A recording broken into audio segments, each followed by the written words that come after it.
UTV Telugu. AP ప్రభుత్వం మరో కీలక నిర్ణయం తీసుకుంది. కూటమి ప్రభుత్వం ఏర్పడిన తర్వాత మరోసారి పూర్తి స్థాయి బడ్జెట్ ప్రతిపాదనకు సిద్ధమైంది.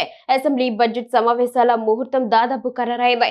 ఇప్పటికే ఎన్నికల సమయంలో ఇచ్చిన సూపర్ 6 హామీల్లో కీలకమైనవి అమల్లోకి తెచ్చారు. పెండింగ్ లో ఉన్న వంటి విషయంలోనూ కసరత్తు జరుగుతోంది. దీంతో ఈసారి బడ్జెట్ లో ఆడబిడ్డ నిధి పథకం కింద రాష్ట్రంలోని 18 మరియు 59 సంవత్సరాల మధ్య వయసు గల అర్హులైన మహిళలందరికీ ప్రతి నెల 1500 రూపాయలు ఇచ్చేలా ప్రకటన చేసే అవకాశం కనిపిస్తోంది.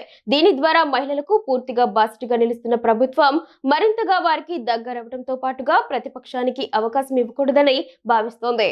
ఈ నెల 28న జరిగే కేబినెట్ భేటీల అసెంబ్లీ సమావేశాలపైన అధికారికంగా నిర్ణయం తీసుకోనున్నారు. కాగా ఈ బడ్జెట్లో అటు సంక్షేమం ఇటు అభివృద్ధికి సమప్రాధాన్యత ఇస్తూ కేటాయింపుల దిశగా కసరత్తు జరుగుతుంది.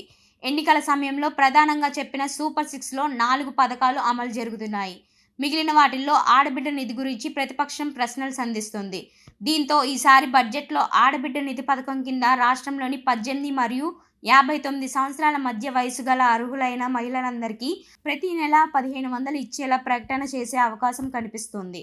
ఏపీ ప్రభుత్వ అసెంబ్లీ బడ్జెట్ సమావేశాల ముహూర్తం దాదాపు ఖరారు చేసింది. ఫిబ్రవరి 11 నుంచి ఏపీ అసెంబ్లీ బడ్జెట్ సమావేశాలు ప్రారంభం కానున్నాయి. తొలి రోజున గవర్నర్ ప్రసంగంతో సమావేశాలు ప్రారంభిస్తారు.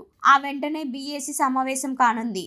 అందులో సమావేశ అజెండా పని దినాలపై నిర్ణయం తీసుకోనున్నారు. బడ్జెట్ సమావేశాలు కావడంతో 14వ తేదీ 2025-26 వార్షిక బడ్జెట్ను ప్రవేశపెట్టాలని ప్రభుత్వం నిర్ణయించినట్లు తెలుస్తోంది. ఇదే సమయంలో ఈసారి ప్రత్యేకంగా వ్యవసాయ బడ్జెట్తో పాటుగా ఇరిగేషన్ కేటాయింపుతో మరో ప్రత్యేక బడ్జెట్ను ప్రతిపాదించనున్నారు. 18 నుంచి 21 పని దినాల సమావేశాలు కొనసాగే విధంగా బడ్జెట్ సమావేశాల అజెండా ఖరారు చేసే అవకాశం కనిపిస్తుంది. దీని ద్వారా మహిళలకు పూర్తిగా బాసటగా నిలుస్తున్న ప్రభుత్వం మరింతగా వారికి దగ్గరవడంతో పాటుగా ప్రతిపక్షానికి అవకాశం ఇవ్వకూడదని భావిస్తుంది. అదేవిధంగా అమరావతి, పోలవరం సహా సంక్షేమ రంగాలకు నిధుల్లో పెద్ద ఎత్తున కేటాయింపులు చేసే అవకాశం ఉందని తెలుస్తుంది. పాలనా పరంగా 2 ఏళ్లు పూర్తి చేసుకొని 3వ ఏట అడుగు పెడుతున్న ఈ వేళ బడ్జెట్ కూటమి ప్రభుత్వం కీలకంగా మారుతుంది. కాగా సమావేశాల్లో తొలి రోజున జరిగే గవర్నర్ ప్రసంగానికి వైసీపీ సభ్యులు హాజరయ్యే అవకాశం ఉంది. మిగిలిన రోజులు సభకు వచ్చే విషయంలో వైసీపీ సభ్యుల నిర్ణయం ఏంటనేది స్పష్టత రావాల్సి ఉంది.